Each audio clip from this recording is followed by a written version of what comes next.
नमस्कार साथियों, स्वागत है आपका करंट क्वेश्चन आंसर के इस खास सेशन में। तो आइए शुरू करते हैं आज के प्रश्न को। सबसे पहला प्रश्न है कि कोलार सोने की जो खदान है, वो किस राज्य में है? तो आपको बता दें कि भारत में कुछ खास ही जगह पे सोना पाया जाता है। तो आपने अगर एक मूवी देखी हो केजीएफ तो उसमें इसी की चर्चा की गई है। तो वहाँ पे उसका फुल फॉर्म कोलार गोल्ड जो फील्ड था, तो कोलार सोने की खदानें किस राज्य में स्थित हैं? इसका आंसर है कर्नाटक। तो कोलार सोने की खदानें कर्नाटक में पाई जाती हैं। कर्नाटक में कोलार के अलावा एक और खदान है जिसका नाम है रायचूर। इसके अलावा बात करें 2 अन्य प्रमुख स्थानों पर जहाँ सोना मिलता है, वो है आंध्र प्रदेश का चित्तूर जगह और झारखंड का पूर्वी सिंहभूमि जो जगह है, वहाँ पर भी क्या सोना पाया जाता है। तो इस तरीके से भारत में मुख्यतः 4 खदानों से सोना निकाला है और पाया जाता है। इस बात को ध्यान रखिए। अगला प्रश्न ये है कि संविधान सभा के गठन का विचार पहली बार किसके द्वारा दिया गया था? तो आपको बता दें संविधान सभा जो हमारी 2 वर्ष 11 माह और 18 दिन में बनकर 26 नवंबर 1949 को तैयार हुई थी, जिसमें कुल 11 सत्रों का आयोजन किया गया था। इसमें हम अगर हम देखें कि इसका पहली बार विचार किसने दिया था, वो बता दें इसका आंसर है M N Roy. M N Roy ने ये विचार रखा था कि संविधान सभा का गठन किया जाए और इसमें जवाहरलाल नेहरू भी चाहते थे कि वैश्य मताधिकार द्वारा ऐसी एक संविधान सभा बने जो देश के लिए कानून बनाए और उसमें बाहरी किसी भी हस्तक्षेप ना हो, वो संप्रभु हो। अगर हम बात करें इस संविधान सभा के द्वारा अगर इसका इतिहास को देखें, तो वर्ष 1940 में जो अगस्त प्रस्ताव आया था, तो उसी में क्या हुआ था अगस्त प्रस्ताव के माध्यम से इसमें जो ब्रिटिश शासन था उसने पहली बार संविधान सभा के गठन के विचार को स्वीकृति प्रदान की थी और 1949 में जब कैबिनेट मिशन योजना आई तो इसके प्रावधानों के तहत इस संविधान सभा का गठन किया गया। तो 1940 में ब्रिटिश ने पहली बार माना इस प्रस्ताव में। 1946 में जो कैबिनेट मिशन था उसमें इन्होंने क्या किया इसके प्रावधानों को स्वीकृति दी। जब संविधान सभा बनना स्टार्ट हुई उस टाइम पे कुल 389 लोग थे यानी 389 और जो पहली बैठक हुई थी उसकी अध्यक्षता किसने की थी? तो इसका आंसर था सच्चिदानंद सिन्हा जी ने इसके पहले अध्यक्षता की थी और इन्हें 1910 से लेकर 1920 में जब इम्पीरियल सिस्टम था वहाँ पर जब ब्रिटिश के जो द्वारा जो संसदीय कार्य समितियाँ चलाई जा रही थी, वहाँ पर इनको कार्य करने का अनुभव भी था। अगला प्रश्न ये है कि भारतीय राष्ट्र ध्वज जो तिरंगा है, इसको संविधान सभा द्वारा कब अपनाया गया था? तो आपको बताते हैं, हम आज़ाद तो 15 अगस्त 1947 को हुए थे, 14 अगस्त को पाकिस्तान भी आज़ाद हो गया था, लेकिन जो तिरंगा जो भारत में आज हम तिरंगा देखते हैं, इसको हमने अपनी आज़ादी से पहले ही अपना लिया था, तो इसका आंसर है जुलाई 22, 1947 को हमने अपना राष्ट्रीय ध्वज अपना लिया। तो ध्यान रखना ये काफ़ी इम्पोर्टेंट है कि अक्सर आपको लगता है कि जिस दिन हम आज़ाद हुए या फिर हमने गणतंत्र दिवस को अपनाया था, नहीं, तो इसको हमने अपनी आज़ादी से पहले 22 जुलाई 1947 को अपना लिया था संविधान सभा द्वारा। अगर हम बात करें संविधान सभा ने अन्य जो चीज़ें हैं वो कब अपनाई थी, तो इसलिए एक डेट याद रखिएगा 24 जनवरी 1950 यानी हमारे गणतंत्र दिवस से 2 दिन पहले ही हमने क्या किया था, अपने राष्ट्रगान और राष्ट्रगीत तथा देश के प्रथम राष्ट्रपति डॉक्टर राजेंद्र प्रसाद इन तीनों चीज़ों को चुना था 24 जनवरी 1950 को।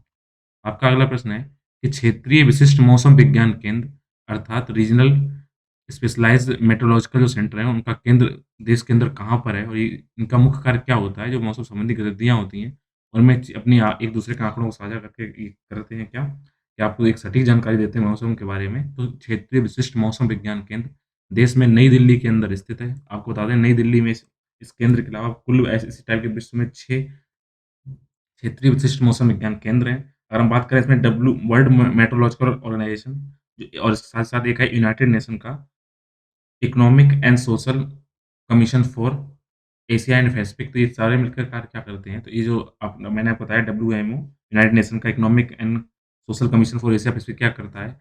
जो हिंद महासागर है, हिंद महासागर जो उत्तरी इलाका है, तो उत्तरी इलाका में हम देखा होगा इसमें 2 पार्ट में डिवाइड है। एक तरफ आपकी पूरब में बंगाल की खाड़ी है, पश्चिम में अरब सागर अरब सागर है। तो बंगाल की खाड़ी और अरब सागर में जितने भी तूफ़ान उठते हैं, अर्थात जो 60 किलोमीटर पर आवर या उससे ऊपर जाते हैं, उसको आप क्या बोलते हैं? चक्रवात बोलते हैं। और इन चक्रवातों को अगर आप आगे बढ़ाएँगे, अगर आप देखेंगे तो जब 220 से भी आगे किलोमीटर पर आवर से इनकी स्पीड चली जाती है, तो इसको क्या करते हैं, इनको सीवियर टाइप के साइक्लोन बोला जाता है। तो इनके नामकरण कैसे होते हैं? जैसे आपने ओखी सुना होगा, हुदहुद सुना होगा, तो ये सारे नामकरण क्या किए जाते हैं? 8 देशों के समूह उनके द्वारा मिलकर तैयार किया जाता है, एक लिस्ट होती है, उसी से नाम दिए जाते हैं। आपको बता दें कि हमारे देश में इनको साइक्लोन के नाम से जाना जाता है, तो वहीं ऑस्ट्रेलिया में इनको बिलीबिलीज़, टाइफून वहाँ बोला जाता है जापान क्षेत्र में और हरिकेन बोला जाता है इसको अमेरिका में उष्णकटिबंधीय चक्रवातों, इस बात का भी ध्यान रखिएगा। अगला क्वेश्चन ये है कि बर्ड फ्लू किससे होता है? तो आपको बता दें इसका ये मतलब है कि वायरस, विषाणु किसके द्वारा होता है? तो बर्ड फ्लू होता है अर्थात पक्षियों में होने वाला जो फ्लू है, वो किसके द्वारा किया जाता है? तो इसका आंसर है कि वायरस के द्वारा क्या होता है? बर्ड फ्लू होता है, फ्लू होता है इनका। तो इस वायरस का नाम अगर पूछा जाए आपसे कि बर्ड फ्लू फैलाने वाले वायरस का नाम क्या है? उसका नाम है एवियन इन्फ्लुएंजा टाइप ए अर्थात एवियन इन्फ्लुएंजा एक है, ये टाइप ए का है। इसको अगर वैसे देखें इसका नाम क्या देखा है समीकरण में, इसका नाम है H5 और N8 ठीक है? इस बात को याद रखिएगा इसका नाम है H5N8 और अभी तक ऐसे कोई भी शिकायतें या कोई भी ऐसा मामला दर्ज नहीं किया गया है, जैसे कि वर्ड से डायरेक्ट मनुष्य के अंदर इसका संचरण होता हो। ये फ्लू है इसके जो लक्षण होते हैं वो सामान्य तरीके से होते हैं। इंसानों को जुकाम हो सकता है, सर दर्द हो सकता है, गले में खराश हो सकती है, आपके बदन में पेट में दर्द हो सकता है। तो इस तरीके और हल्का फ़ीवर हो सकता है। तो वही जो माइल्ड आपने फ्लू के जो लक्षण होते हैं वही लक्षण इसमें बर्ड फ्लू में होते हैं। तो अगर आपको बर्ड फ्लू से बचना है तो आपको बता दें आप क्या करना चाहिए। सबसे पहले जो अगर जिस बर्ड फ्लू जिस इलाके में फैला हुआ है, वहाँ की मुर्गियों या बतखों को तो मार दिया ही जाता है। उस टाइम पे वहाँ के मांसाहार से आप बचिए, उनके अंडे खाने से बचिए और खाते हैं तो उनको अच्छे से पहले गरम कर लीजिए। एक निश्चित टेम्परेचर तब पकाने के बाद ही उनको खाइए।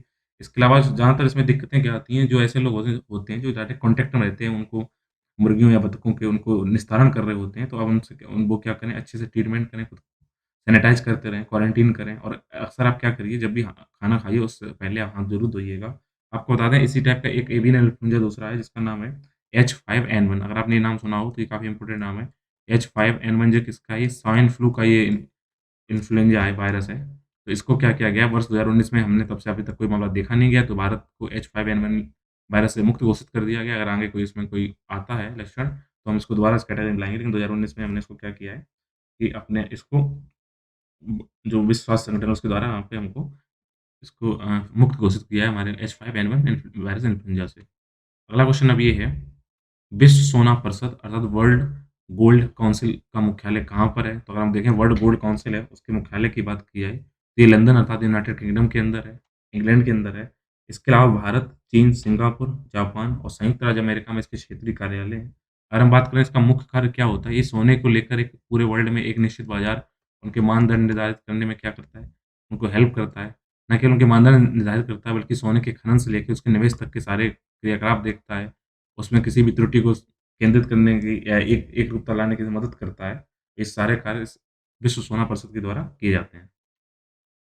आपका अगला प्रश्न आज का है, किस देश द्वारा वर्ष 2008 या उसके बाद जन्मे बच्चों या व्यक्तियों पर सिगरेट खरीदने पर आजीवन प्रतिबंध लगा दिया गया है? तो ये केवल जिस देश ने किया उसने तो किया ही है, ये पूरे विश्व को इस टाइम करने की ज़रूरत है कि इन्होंने क्या किया है, प्रेज़ेंट टाइम में जैसे बच्चे जो 14 वर्ष या उससे अधिक के हैं अर्थात अगर उन्होंने सीधे-सीधे बोल दिया है कि 2008 के बाद जन्मे व्यक्ति अब आजीवन कभी भी क्या करेंगे सिगरेट नहीं खरीद पाएँगे। तो ऐसा करने वाला विश्व का इकलौता देश कौन है? वो है न्यूज़ीलैंड है। न्यूज़ीलैंड ने इससे पहले अपने 18 वर्ष या उससे अधिक के व्यक्तियों पर उनको धूम्रपान निषेध कर दिया गया है और व साथ ही साथ उन्होंने क्या किया है जो वहाँ पे सिगरेट अभी भी बिक रही हैं, तो उन सिगरेटों के ऊपर जो मसाला पैकेजिंग होती है, उसकी उन्होंने रोक लगा दी है। उनका मानना ये है कि अगर हम चाहते हैं कि अगले 2022 वर्ष तक हम क्या करें, इनकी धूम्रपान से या कैंसर से होने वाली मौतों में कमी लाएँ, तो कहीं न कहीं इस तरीके के हमें थोड़े कठोर कदम उठाने पड़ेंगे। तो उसी तरीके से उन्हें कदम उठाएँ। तो आपको बता दें न्यूज़ीलैंड में एक समुदाय पाया जाता है, वो सबसे ज़्यादा इससे प्रभावित हो रहा था, माओरी समुदाय। तो माओरी समुदाय अगर आपसे क्वेश्चन आए कहाँ बिलॉन्ग करता है, तो न्यूज़ीलैंड में बिलॉन्ग करता है।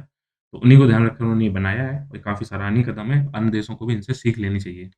अगला क्वेश्चन ये है, आज का आखिरी क्वेश्चन ये है कि वर्ष 2021 का ज्ञानपीठ पुरस्कार किसको दिया गया? आपको बता दें काफ़ी इम्पोर्टेंट क्वेश्चन है ये और हर एग्ज़ाम की दृष्टि से आप चाहे यूपीएससी की तैयारी कर रहे हो, पीसी की तैयारी कर रहे हो या किसी भी आप डे बाय डे की आप रेलवे के एनटीपीसी की, SSC, banking, railway, group D या फिर आप चाहें तो टीचिंग के या जितने फोर्सेस हैं उन सब की तैयारी कर रहे हैं, तो कहीं न कहीं ये क्वेश्चन आपको ज़रूर इस साल के अंत तक या अगले साल के स्टार्टिंग से लेकर अंत तक कहीं न कहीं ज़रूर देखने को मिल जाएगा क्योंकि इस बार खासियत क्या है, ज्ञानपीठ पुरस्कार 2 एक साथ दिए गए हैं, वर्ष 2021 का और वर्ष 2022 का। जो वर्ष 2021 का ज्ञानपीठ पुरस्कार है, वो 56वाँ ज्ञानपीठ पुरस्कार है और वर्ष 2022 का जो ज्ञानपीठ पुरस्कार है, वो 57वाँ होगा। तो आप बता दें, वर्ष 2021 का जो ज्ञानपीठ पुरस्कार है, वो असमिया साहित्यकार नीलमणि फुकन जी को दिया गया है। ये असमिया के साहित्यकार हैं और जो वर्ष 2022 का ज्ञानपीठ पुरस्कार है, उसको कोंकणी साहित्यकार दामोदर मांझी को दिया गया, ध्यान रखना। 2021 का असमिया साहित्यकार नीलमणि फुकन को और 2022 का 57वाँ ज्ञानपीठ पुरस्कार वो दिया गया है कोंकणी साहित्यकार दामोदर मौजे को, ठीक है? इस बात को ध्यान रखिएगा। अगर हम बात करें ज्ञानपीठ पुरस्कार के बारे में, तो ये भारत में कुल 23 भाषाओं में दिया जाता है, तो ये 23 भाषाओं का आप याद रखने का तरीका ये है, संविधान की जो 8वीं अनुसूची में जितनी हमारी भाषाएँ दे रखी हैं, टोटल 22 भाषाएँ हैं, उनको प्लस एक अंग्रेजी भाषा में लिखे गए साहित्य को इसके द्वारा ज्ञानपीठ पुरस्कार प्रदान किया जाता है, उन लेखकों को। और आपको बता दें तो इस तरीके से कुल 22 प्लस 1 एक लैंग्वेज हो गई है। इसमें सबसे बड़ी खासियत क्या है, केवल भारतीयों को ही दिया जाता है, किसी बाहरी को नहीं दिया जाएगा, सिर्फ भारतीय नागरिकों को ज्ञानपीठ पुरस्कार दिया जाता है। जब ये पुरस्कार दिया जाता है, तो लेखक को या साहित्यकार को पुरस्कार स्वरूप 11 लाख रुपए दिए जाते हैं, एक प्रशस्ति पत्र दिया जाता है और 1 बाघ विद्या की देवी अर्थात वाग्देवी, जिन्हें सरस्वती के नाम से भी जाना जाता है, उनकी कांस्य की मूर्ति या प्रतिकृति उनको प्रदान की जाती है। तो ये टोटल इस तरह के ज्ञानपीठ पुरस्कार, इसको ध्यान रखिएगा। नीलमणि फुकन 2021 के, 2022 के दामोदर मौजे हैं। इसी के साथ आज के जितने भी एमसीक्यू क्वेश्चन थे वो कंप्लीट होते हैं। उम्मीद है आपको ये सेशन पसंद आया होगा। इसी तरह के और भी सेशन को जुड़ने के लिए, जानने के लिए आप जुड़िए मेरे यूट्यूब चैनल आपने डिज़ायर से। इस चैनल को लाइक करिए, सब्सक्राइब करिए, शेयर कीजिए अपनों के साथ, कमेंट करिए और हाँ, बेल आइकन ज़रूर प्रेस कर लीजिएगा, जिससे कि मेरे द्वारा अपलोड की गई वीडियो की नोटिफ़िकेशन आप तक पहुँच पाएँ और आप सबसे पहले मेरी वीडियो को देख पाएँ। मिलेंगे एक नए सेशन में, एक नए टॉपिक के साथ। तब तक के लिए स्वस्थ रहिए, मस्त रहिए, अपनी पढ़ाई को करते रहिए। Thank you.